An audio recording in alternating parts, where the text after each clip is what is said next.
Hello everyone, my name is Brittany, and in this video I'll be showing you how to DIY your own wingback headboard. This DIY is super simple and easy, and even someone like me who's not very good at using electric tools can do it.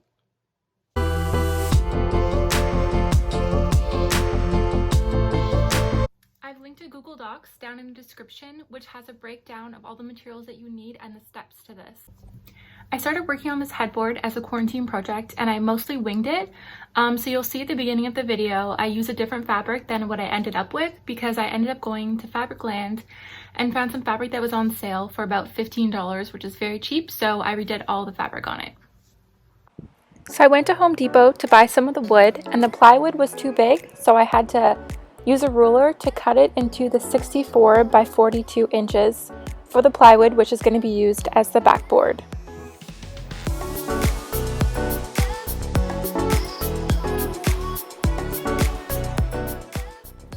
I also had to cut the pieces of lumber so that they were 58 inches by 4 inches for the posts and then 58 inches by 8 inches for the wings. I had my dad cut the pieces of wood with his electric saw, but I'm pretty sure at Home Depot you can get them to cut the wood there. This part was totally optional, but I wanted the wings to have a round part at the top, so I used a plaster tool to trace a round edge at the top of it. I then had my dad saw off where the X's are so that it would give a rounded look. So I laid the piece of plywood on top of the foam and I started stapling the foam to the plywood.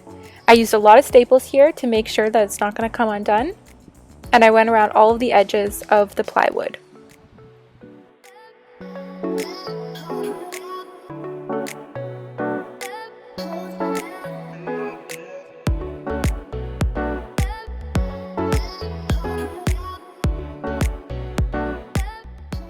Remember that when you're doing this, you want to use the clamps so that the foam is pulled tight onto the plywood so that it's not loose when you go to put the fabric on.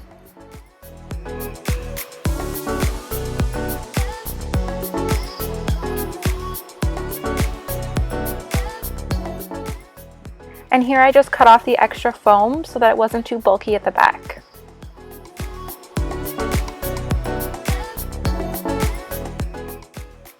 I did the same thing as I did with the foam, but with the fabric. I took it from behind and I pulled it to the opposite side and I just stapled it down to the back of it. And I put a lot of staples to make sure that the material is not going to come off.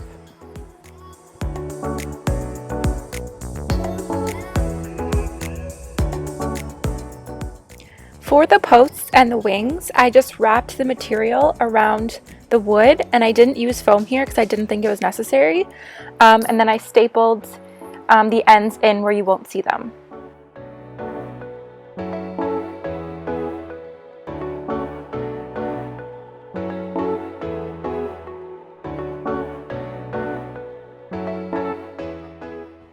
I used the hammer because I noticed on the wood that there was sometimes that the staples wouldn't go fully into the wood, so I just used the hammer to make sure they got right in there.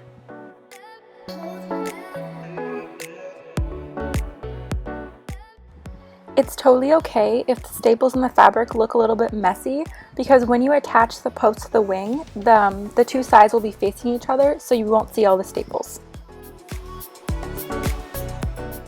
And again, I was just cutting off the extra fabric here.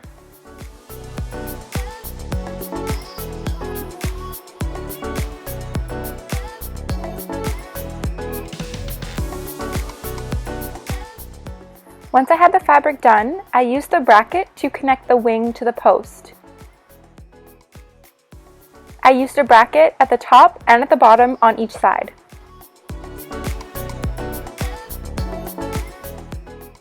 At this point, you should have the wings connected to the posts on each side, and I just laid them on top of the backboard. And here, my dad drilled some nails with washers on them into the headboard to secure the posts to the headboard. He put in 3 on each side to make sure the post was connected to the backboard.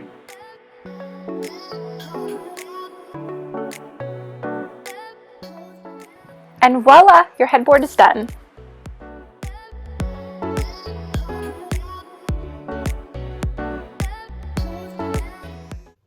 I really hoped you liked my first DIY video and thank you so much for watching.